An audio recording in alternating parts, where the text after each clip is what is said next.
The White House has confirmed that Donald Trump has paused all aid to Ukraine after the blow-up with Ukrainian President Volodymyr Zelensky in the Oval Office. You might have expected cooler heads to prevail, but as I said to Kristin Tate, the president has doubled down, putting more heat on Zelensky. Yeah, this is a negotiation tactic.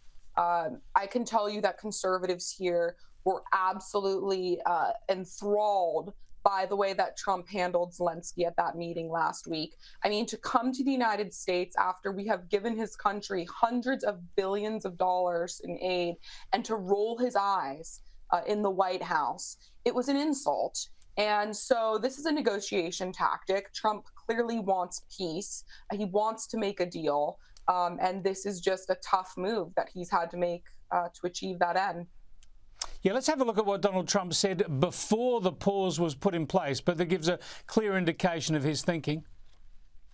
Well, I just think he should be more appreciative because this country has stuck with them through thick and thin. We've given them much more than Europe, and Europe should have given more than us because, as you know, that's right there. That's the border.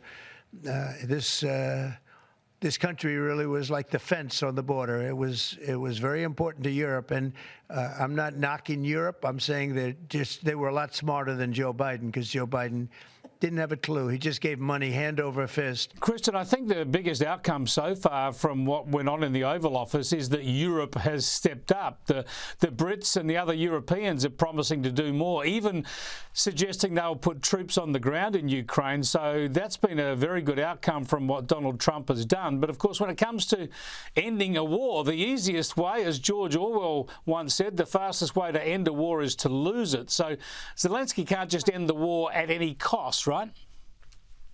Of course not. And I don't think Trump expects him to do so. But it's good to see his European allies stepping up. They should have done that years ago.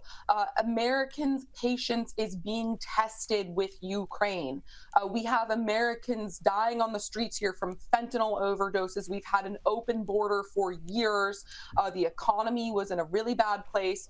And yet we had Joe Biden and the Democrats telling us that we needed to keep giving these blank checks to Ukraine so that they could fund their pensions, their small businesses, their border security. Border security, that sounds nice, like something we might want in this country. So Americans have had it.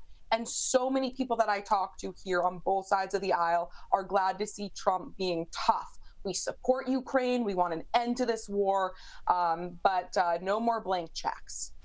Yeah, indeed. I want to go to the MAGA Minute, or an excerpt from this week's MAGA Minute, to show how the White House is framing this issue. It was another historic week at the White House. Let's break it all down in the MAGA Minute.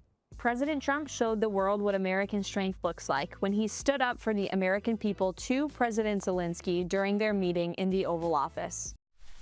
Yeah, stood up to President Zelensky. There's differing reactions all around the world. For what it's worth, I thought J.D. Vance was the aggressive one in that meeting, but certainly Zelensky could have been more appreciative of the support of America because nobody has supported Ukraine more than America. This is playing out in Australia now, where there are differing sides of politics offering different levels of support for Ukraine. So we'll see how all that plays out. You mentioned border control and the success on the borders. That was also in the MAGA Minute. Have a look. On the border, the administration has officially deported more than 50,000 illegal immigrants from our country, a 627% increase in monthly arrests under Joe Biden.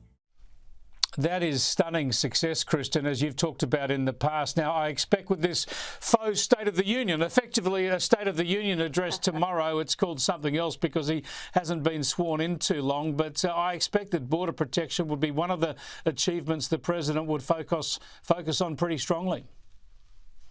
Yes, it's expected to be. This address is going to focus on what is being called the renewal of the American dream, and it will feature 4 main sections. The first will just be the accomplishments we've seen so far under Trump. I mean, he's just accomplished a great deal, more than Biden did in 4 whole years. And then secondly, what Trump has done for the economy. We're finally starting to see the economy bounce back after 4 years of a very sluggish economy and recession fears. And then he's also going to push Congress for more funding for border security. To your point about the border, obviously he's going to highlight the accomplishments we've had on the border. Crossings have essentially come to a halt. However, we need funding to actually implement a larger deportation effort. And then finally, Trump will also be addressing his plans to instate peace around the globe, obviously releasing the hostages, the Hamas hostages, and then putting an end to the war between Russia and Ukraine. So that's what we can expect to see. And I think he'll draw a big contrast between the last 4 years and what we're seeing now, which is just prosperity on the rise, a feeling of confidence back in the country, and having a leader who acts like we are the greatest nation in the world, the strongest nation in the world, to have that confidence back and kind of a swagger. Swagger is back in America. So I think it'll be a very optimistic address.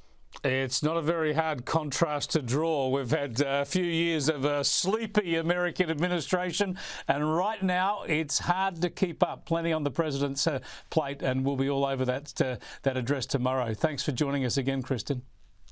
Thank you very much, Chris.